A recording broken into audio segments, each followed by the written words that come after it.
This is Midwest Moxie, a show about our region's visionary founders and the experiences that shape them. I'm your host, Kathleen Gallagher, Executive Director of Five Lakes Institute. Joanne Rodriguez learned about fungi's ability to degrade petroleum in a class she took to hone her environmental consulting skills. And the 3 decades she'd spent in construction and manufacturing industries made her wonder, could fungi biodegrade petroleum-based roof materials? Joanne put some mushroom spores in a bucket of roof shingles, and sure enough, they began to grow. So she filed a patent application and started Mycocycle, a Chicago company that uses fungi to remove harmful toxins and transform waste into high-quality raw materials. Mycocycle has 10 employees and has raised $7.2 million. Joanne, welcome to Midwest Moxie. Thanks, Kathleen. Happy to be here. You got a job during college as an estimator at a paint company, then other jobs in construction and the manufacturing industry. Your last position before starting Mycocycle was at Tremco Roofing and Building Maintenance, where you were a regional manager and director of sustainable and strategic initiatives. How did that prepare you to start Mycocycle? It prepared me in a manner that allowed me to intimately understand the issue that our industry faced. I think when you're in a corporate environment, there's not always inspiration or a push to be innovative.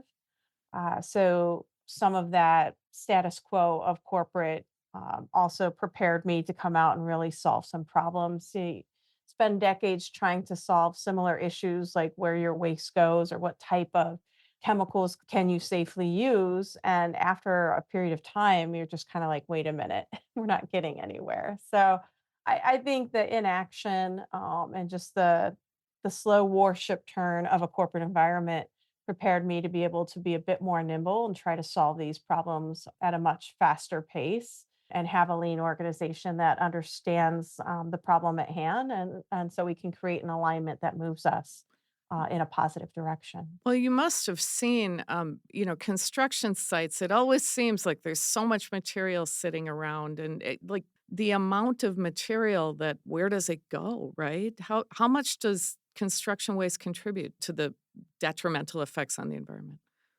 In the United States alone, there's 600 million tons of construction materials that are landfilled or incinerated. That's twice the amount of municipal solid waste every year. Wow. So that's a lot of walls, roofs, floors. That's a lot of infrastructure. If you think about it, if we just took a new building that we were building and gypsum drywall, the wallboard around us, 30% of those materials leave as part of the waste stream. So this is before they even get used. Like they get shipped out and you're cutting doors and windows and openings, and 30% of that ends up in landfill or incineration. It's also materials in the built environment are responsible for 11% of all the world's CO2 emissions.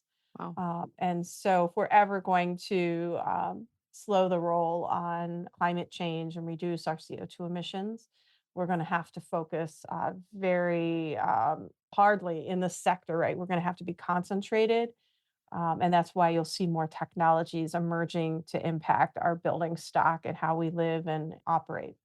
Wow. You left Tremco in 2017 to do environmental consulting. In 2018, you started Mycocycle.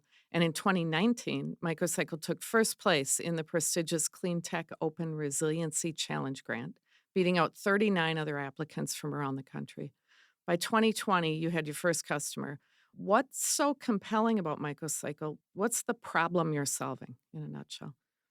We're shifting the paradigm on waste as a resource and not a burden. If we think about materials worldwide, 90% of all the materials we made across all the sectors in the world end up as waste. That means 10% present value. And I like to think that there's no waste in nature. That's what fungi teach us. They're the best recyclers. That if we could lean into what nature has taught us, we could solve this man made issue and we could take that 90% of the materials that we've made and create a new form of mining, if you will.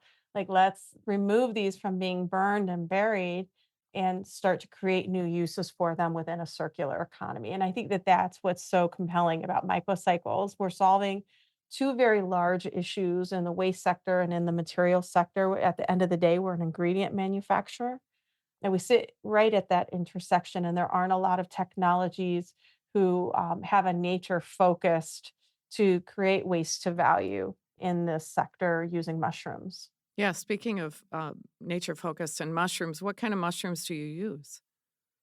We use species that are within the classification of white rot fungi. So the ones we see growing in the forest and degrading the wood and creating, our humusy like forest beds. That's what we rely on.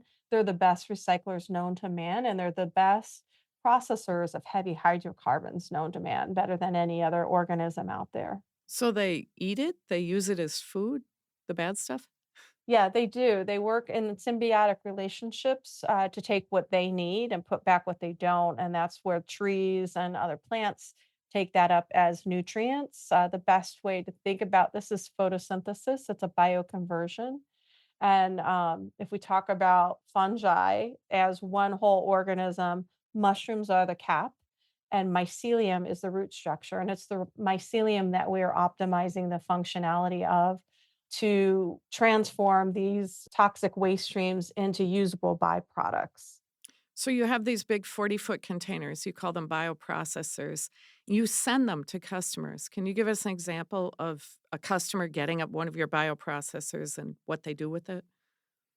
Yeah, at the core of our company is looking at the carbon intensity of any process. And one of the things was the centralization of waste management doesn't work. So we want to decentralize waste management. We're doing that through our My Containers.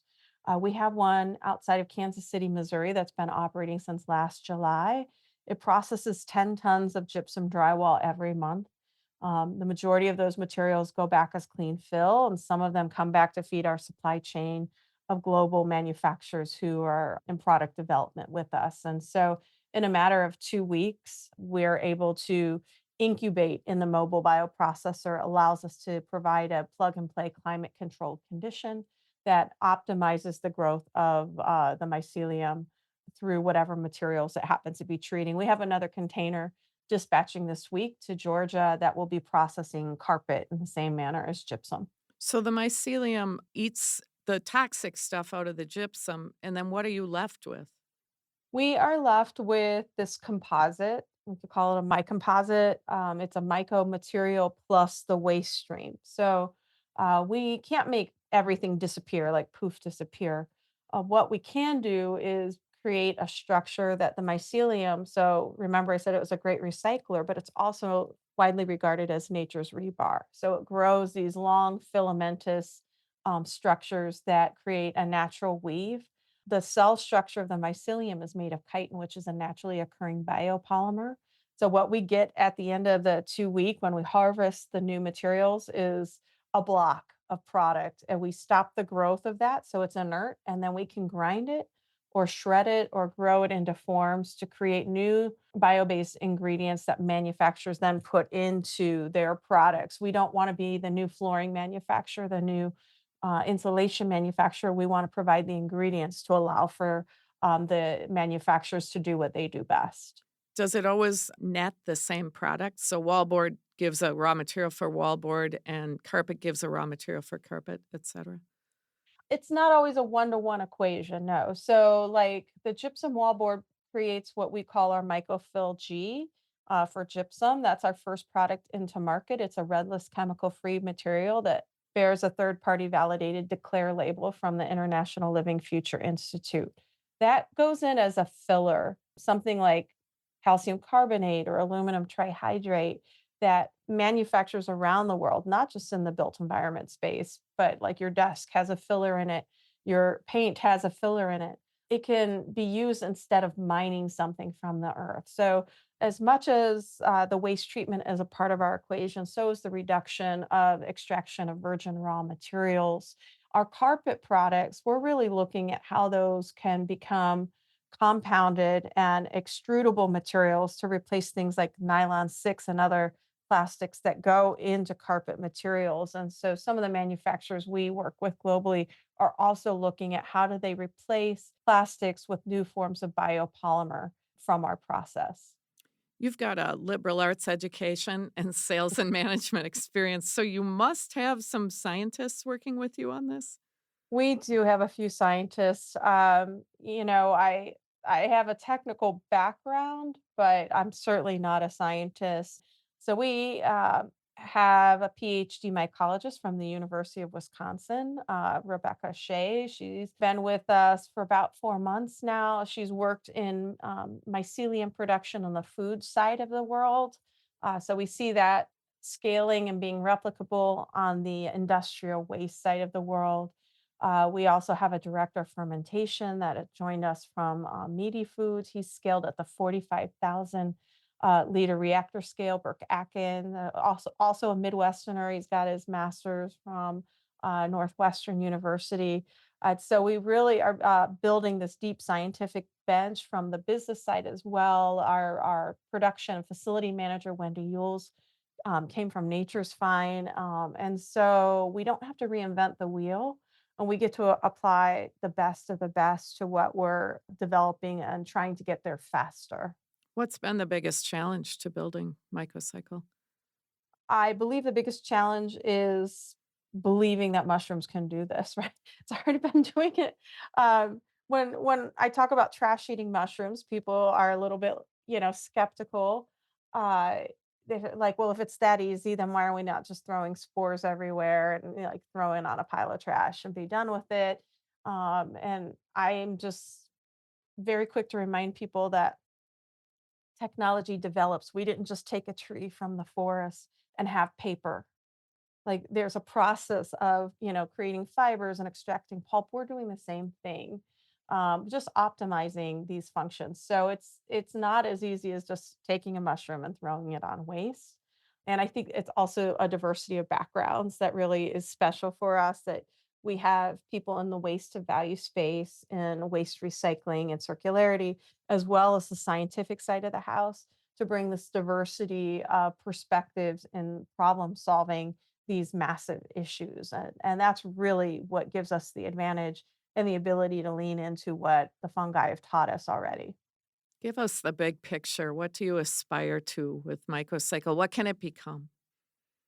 It can become the new means to recycle rubber of the future, where we're operating a plant that could treat 4 tons of rubber an hour, where we're doing large scale industrial processes. We'd love to treat 1 million tons of waste in the next 5 years. It really becomes a feedstock for us and allows us to fuel this next generation of bio-based raw materials. It's the future. I think mycelium's the future. Fungi offer a lot of unlocks for climate impacting industries and allows us to kind of mitigate some of the impact of a growing industrial nation, which we absolutely have going on. So that's what the next 5 years looks like, and not a lot of sleep, a lot of action, and really leaning into the roadmap that nature has already shown us. It's an amazing story. Thank you so much for sharing it and good luck going forward. Thanks so much. Happy to be here. You can read more about today's guest by visiting WUWM.com. Don't forget, you can listen to the show as a podcast if you'd like to take us on the go. Just search for Midwest Moxie wherever you get your podcasts. I'm your host, Kathleen Gallagher. Midwest Moxie was created by executive producer Audrey Nowakowski and me. Today's episode was produced by Audrey Nowakowski and engineered by WUWM's Jason Reevy. Join us next Sunday at 7 p.m. to hear from more visionary Midwestern founders building innovative companies. That's right here on 89.7, Milwaukee's NPR. Support for Midwest Moxie comes from Microsoft, whose efforts to drive technology development across the Midwest and beyond include its National Tech Spark community engagement work, which started in Wisconsin, its role as co-founder of Titletown Tech in Green Bay, and its new AI co-innovation lab at University of Wisconsin-Milwaukee. More information is available at Microsoft.com. And from Quarles and Brady LLP, a multidisciplinary Am Law 200 firm with approximately 550 attorneys who support large and small businesses, from Fortune 500 companies to startups and entrepreneurs across the country. More at quarles.com.